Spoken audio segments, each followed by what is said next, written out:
दिसंबर 1990 शिमला की बर्फ से ढकी वादियों में एक ऐसा हॉस्टल था जिसे हर साल दिसंबर के आखिरी हफ्ते में पूरी तरह से खाली कर दिया जाता था।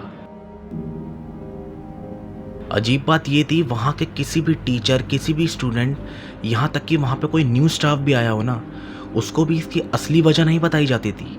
बस एक नियम था, दिसंबर के आखिरी हफ्ते में उस हॉस्टल में कोई नहीं रुकेगा। लेकिन उसी साल एक नया टीचर आया, नाम था देव। उसे इन सब बातों पर यकीन नहीं था। उसने सोचा ये सब अंधविश्वास है और उसने फैसला किया वो उसी हॉस्टल में रुकेगा। उस रात आधी रात के बाद उसको ऊपर की बंद मंजिल से एक भारी कदमों की आवाज़ सुनाई दी, जबकि हॉस्टल में उसके अलावा कोई भी नहीं था। आखिर ऐसा क्या था जिसकी वजह से वो हॉस्टल हर साल खाली किया जाता था? कौन था जो सिर्फ दिसंबर के आखिरी हफ्ते में ही लौट कर आता था? क्या देव सुबह तक जिंदा बच पाएगा या वो भी इस राज का हिस्सा बन जाएगा जिसे 1990 से पहले हुई एक मौत ने हमेशा से इस जगह से बांध दिया था? आज की कहानी आपको उसी हॉस्टल के अंदर ले जाएगी जहां पर डर सिर्फ महसूस नहीं होता बल्कि आपके पीछे पीछे चलता है। दोस्तों, वीडियो शुरू करने से पहले मैं एक ही बात कहना चाहता हूँ, वीडियोस तो बहुत लोग देखते हैं पर सब्सक्राइब बहुत ही कम लोग करते हैं। सब्सक्राइब करें जिससे मुझे मोटिवेशन मिलेगी और मैं आपके लिए ऐसे ही हॉरर इंटरेस्टिंग स्टोरीज लाता रहूँगा।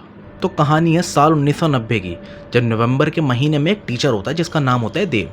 अब देव न्यू उस हॉस्टल में पढ़ाने आता है और वो हॉस्टल एक ऐसी लोकेशन पे होता है जो बहुत ही एक पाइन फॉरेस्ट जंगल से घिरा हुआ होता है शिमला के अंदर। सिक्योरिटी रीजंस की वजह से हम हॉस्टल का नाम रिवील नहीं कर रहे हैं। देव उस हॉस्टल में जॉब करने आता है। अब देव को ना वहाँ पे 3rd फ्लोर दिया जाता है। 3rd फ्लोर पे कॉर्नर में उसका एक कमरा होता है। शिमला में उस टाइम पे काफ़ी बर्फबारी हो रही होती है, नवंबर दिसंबर का महीना होता है। तभी होता क्या है, हॉस्टल में सभी स्टाफ वगैरह बात कर रहे होते हैं कि दिसंबर का आखिरी हफ्ता आने वाला है, ठीक है, 1 हफ्ते की छुट्टी मिल जाएगी। देव बोलता है कि मैं तो अभी हॉस्टल में आया हूँ, मैं तो यहीं पे रुकूंगा, मैं तो इतनी जल्दी घर भी नहीं जा सकता, अभी तो मैं आया हूँ। तो तभी सब बोलते हैं कि इसकी वजह तो नहीं पता हमें, लेकिन लोग ये कहते हैं कि शायद यहाँ पे ना कुछ खौफनाक है,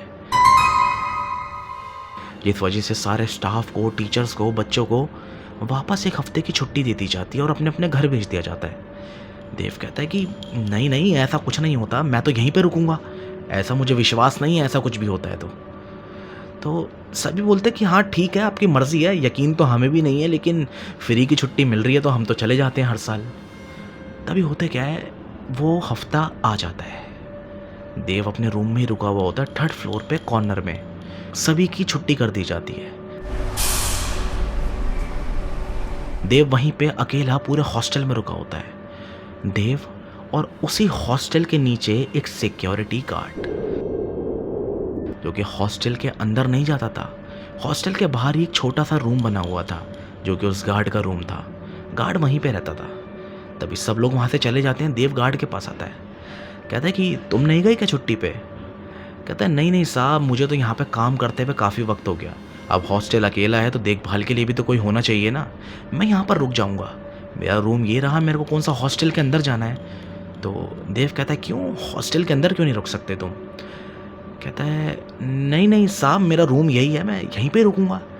देव को भी ये सब कन्वर्सेशन नॉर्मल लगती है। देव अपने रूम में चला जाता है। देव रात को सो रहा होता है। वो क्या महसूस करता है कि रात के समय उसको ना एक अजीब सी आवाज़ आती है। एक ऐसी आवाज़ जैसे आसपास कहीं कोई मशीन चल रही हो, कोई ऐसी मशीन जैसे कोई लकड़ी काटने वाली मशीन होती है ना, ऐसी मशीन चल रही हो। देव थोड़ा कंफ्यूज होता है। देव सोचता है कि आसपास तो कोई फैक्ट्री भी नहीं है, कुछ भी नहीं है, ये आवाज़ कहाँ से आ रही है। देव इस चीज़ को इग्नोर करता है, लेकिन देव का ये कहना है कि अक्सर वो आवाज़ मेरे रूम के पास से आती रहती है। तभी होता क्या है, एक रात ना वो अपने रूम में रोज़ की तरह ही सो रहा होता है। उसको अपने रूम के बाहर से ना बहुत ही ज़ोर से उस मशीन की आवाज़ आ रही होती है और वो आवाज़ इतनी तेज़ होती है जैसे उसके बराबर वाले रूम से ही आ रही हो। देव थोड़ा परेशान होता है, एकदम से अपने रूम का गेट खोलता है और वो आवाज़ आनी बंद हो जाती है। उसके ही रूम के बराबर में एक रूम होता है। देव उसकी तरफ देखने लगता है, जो कि लॉक्ड होता है, ताला बंधा हुआ होता है उस पर। लेकिन वो क्या नोटिस करता है कि उसी ताले पर ना लाल लाल धागे से लिपटे हुए हैं, जैसे स्पिरिचुअली वो कमरा बंद कर दिया गया हो। लेकिन अब देव को कोई आवाज़ नहीं आ रही होती है। देव भागता हुआ गार्ड के पास जाता है। गार्ड उस वक्त सो रहा होता है। गार्ड से कहता है, अरे सुनो। गार्ड एकदम से उठता है, कहता है, हाँ सर, हाँ सर, बोलो। देव कहता है कि मेरे रूम के बराबर में से ही आवाज़ आ रही थी और बहुत ज़ोर से मशीन चलने की। वो 3rd फ्लोर पे मेरे रूम के बराबर में एक कमरा है जिस पे ताले पर धागे बंधे हुए हैं। उस रूम में कुछ है क्या? गार्ड उसकी शक्ल देखने लगता है। गार्ड का रिएक्शन ऐसा होता है जैसे उसकी बोलती बंद हो गई हो। उसका गला सा सूखने लगता है। वो कहता है, बताओ। उसको कुछ बताता नहीं है, सिर्फ उस हॉस्टल की तरफ देखता है और कहता है सर, अब कोई ऐसी आवाज़ आए ना तो कमरे से बाहर मत निकलना। आने देना आवाज़, लेकिन ऐसे आधी रात को कमरे से बाहर मत निकलना। तभी वो टीचर हंसने लगता है। देव हंसने लगता है, कहता है, आज भी तुम इन सब बातों पर यकीन करते हो क्या? जाओ यार, तुम भी पागल ही हो। देख लो कोई चोर वोर तो नहीं घुस गया, कहीं हॉस्टल में चोरी हो जाए। कहता है, नहीं नहीं साहब, आपसे मैं विनती कर रहा हूँ, आप अपने कमरे से बाहर मत निकलना। अब देव थोड़ा परेशान होता है कि यार कहाँ फंस गया मैं। देव कहता है कि चलो कोई नहीं, 3-4 दिन की छुट्टियां और बची हैं, अपने रूम में आराम से टाइम स्पेंड करता हूँ, उसके बाद तो सब आ ही जाएंगे यहाँ पे। देव वापस अपने रूम में चला जाता है, जाके अपना बिस्तर विस्तर झाड़ता है, लेटने की तैयारी कर रहा होता है। तभी देव को बाहर से, अपने रूम के बाहर से कदमों की आवाज़ आती है, जैसे कोई चल के आ रहा हो। और वो आवाज़ इतनी भारी कदमों की होती है जैसे कोई बहुत भारी भरकम इंसान चल के आ रहा हो। ठक ठक ठक ठक। देव की कुछ समझ नहीं आता कि ये हो क्या रहा है। देव सोचता है कि मैं गेट खोलूं या ना खोलूं। देव हिम्मत करके उस दरवाजे को खोलता है और जब वहाँ पर देखता है ना तो उस कॉरिडोर में ना पैरों के निशान बने होते हैं, बर्फ़ के पैरों के निशान। जैसे जूते लेके कोई बर्फ़ में चलता है तो जूते में बर्फ़ चिपक जाती है ना, और कहीं और चलता है तो बर्फ़ के निशान छोड़ जाते हैं। ऐसे निशान बने हुए होते हैं। और चौंकाने वाली बात पता है क्या होती है?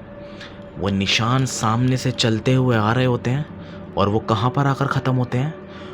उसी रूम के बाहर, जिस रूम के बाहर देव को आवाज़ आ रही थी, जिस रूम में ताला लगा हुआ था, धागे बंधे हुए थे, उसी रूम के बाहर वो पैरों के निशान ख़त्म हो जाते हैं।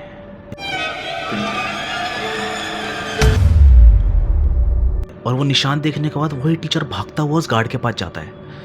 कहता है, देखो ऊपर पैरों के निशान हैं, ये सब अंधविश्वास है, कोई आ गया है ऊपर, तुम्हारी ड्यूटी है, तुम गार्ड हो ना, चेक करो जाके। कहता है, साहब हम ऊपर नहीं जाएंगे।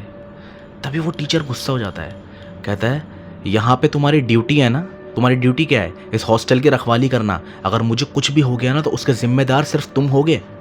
वो गार्ड उस टीचर का हाथ पकड़ता है, उस हॉस्टल से थोड़ी दूर लेके जाता है। टीचर कहता है, क्या हुआ, यहाँ क्यों लाए हो? कहता है, साहब मैं इसलिए लाया हूँ वरना वो हमारी बातें सुन लेता। इस पॉइंट पर टीचर थोड़ा घबरा जाता है। वो कहता है, कौन सुन लेता? कहता है, साहब जिस हॉस्टल में आप रुके हुए हो ना, इसी ज़मीन पर पहले एक फैक्ट्री बनी हुई थी और उसी फैक्ट्री की मशीन में एक आदमी कट के मर गया था। उसका साहब पूरा आधा चेहरा कट गया था और उसी वक्त वहीं पर उसने दम तोड़ दिया था अपना।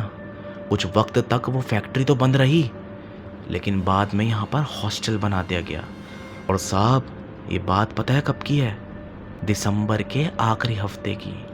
और हर साल दिसंबर के आखिरी हफ्ते में वो यहाँ पर दिखाई देता है साहब।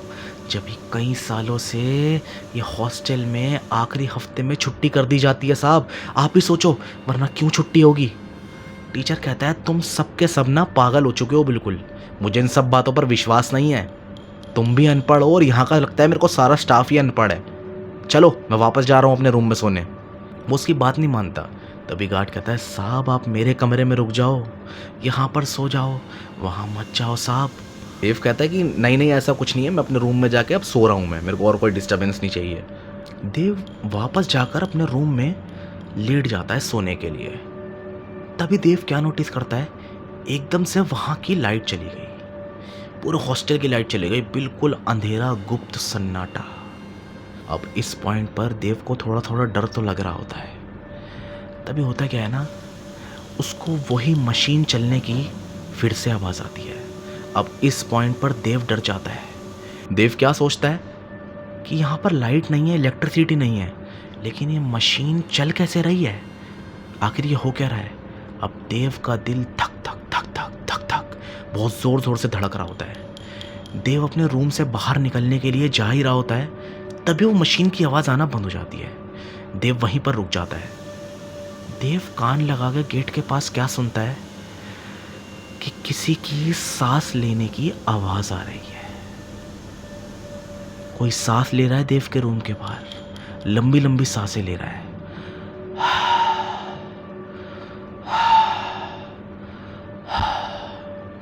अब देव की हिम्मत नहीं होती उस गेट को खोलने की।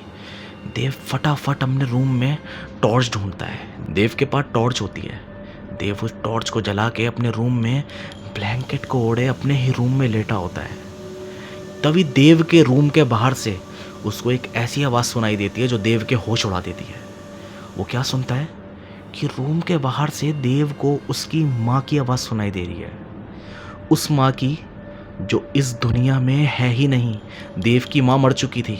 और बाहर से क्या आवाज़ आ रही होती है, देव बेटा दरवाज़ा खोलो, देव बेटा मैं बाहर हूँ, दरवाज़ा खोलो।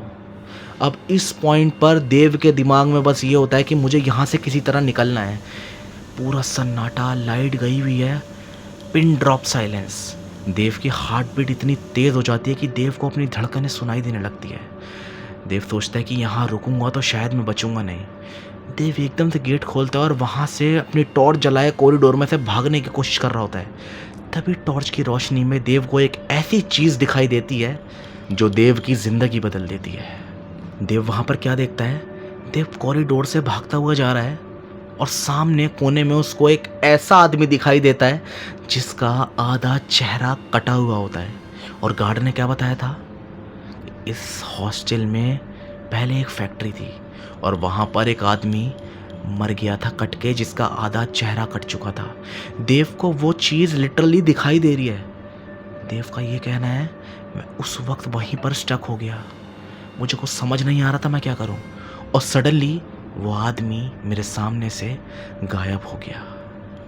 मुझे वो हॉस्टल दिखाई नहीं दे रहा था। आसपास मुझे ऐसा मंजर दिखाई देने लगा जिससे वो हॉस्टल हो ही ना।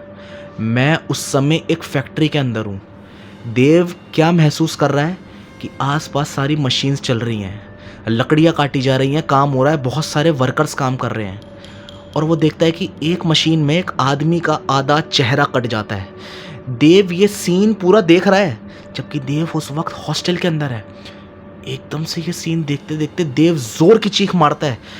देव को होश आता है। देव आसपास देखता है तो वो हॉस्टल के अंदर ही होता है।